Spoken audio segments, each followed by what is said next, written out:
अगली हेडिंग है संकर यौगिक बनाने का गुण। संकर यौगिक लवण, जब हम लोग लवण का अध्ययन कर रहे थे उसमें संकर लवण के बारे में हम लोगों ने पढ़ा था।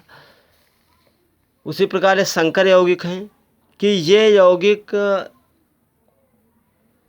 ठोस अवस्था में और विलयन में अपनी पहचान बनाए रखते हैं, यानी अपने आयनों में अपघटित नहीं होते हैं। ऐसे यौगिक संकर यौगिक कहलाते हैं।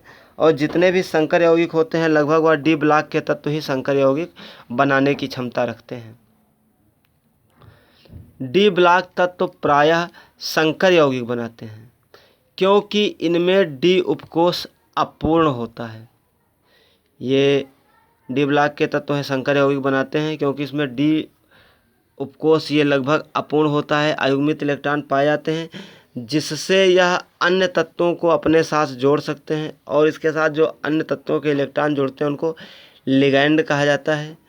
जैसे AgNH3 का whole twice Cl, diammine silver chloride,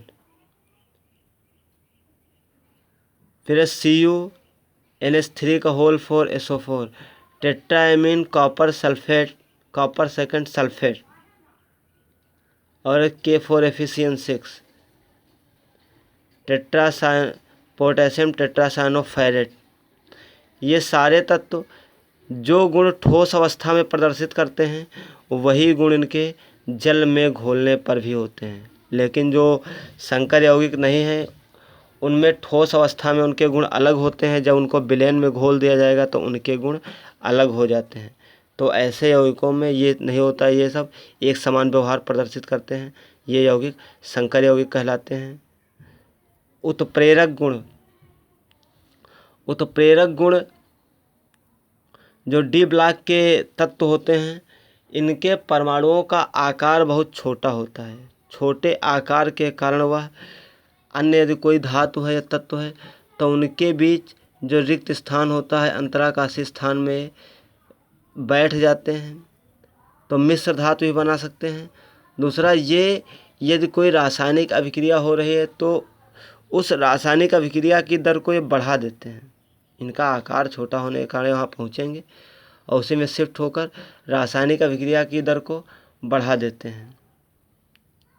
तो किसी रासायनिक अभिक्रिया की दर का बढ़ना या घटना यह उत्प्रेरक कहलाता है और यह गुण सिर्फ डी ब्लॉक के तत्वों में ही पाया जाता है।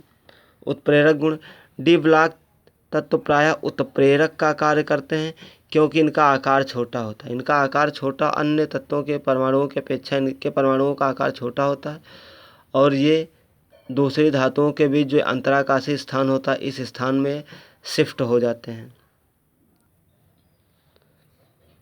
डी उपकोष अपूर्ण होता है, आयनन विभव निम्न होता है। इनका आयनन विभव भी निम्न होता है, इसलिए यह अस्थायी संक्रियत यौगिक संकर बनाते हैं। डी उपकोष अपूर्ण होता है यानी इसमें और इलेक्ट्रॉन भरे जा सकते हैं। अपूर्ण के कारण ही ये प्रतिचुंबकीय, अनुचुंबकीय, रंगीन या रंगहीन यौगिक बनाते हैं।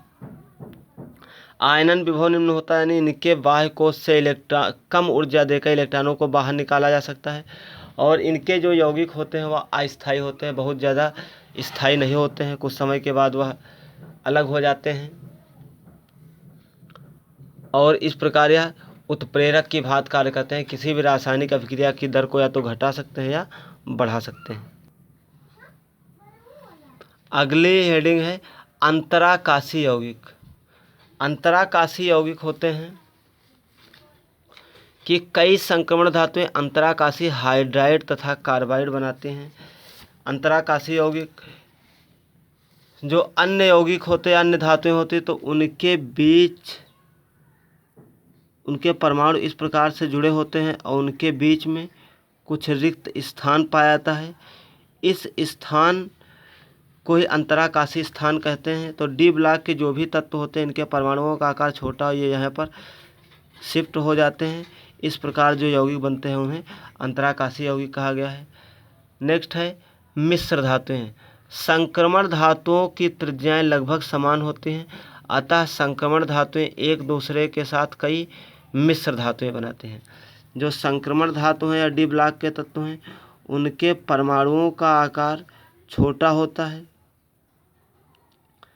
इस प्रकार जो अन्य धातुएं होते हैं तो धातुओं के बीच बीच में कुछ रिक्त स्थान पाए जाते हैं, तो डी ब्लॉक के तत्वों के ये परमाणु इन्हीं रिक्त स्थानों के बीच में शिफ्ट हो जाते हैं और जो धातु बनते हैं उसे मिश्र धातु कहा जाता है। अगली हेडिंग है एफ ब्लॉक के तत्व।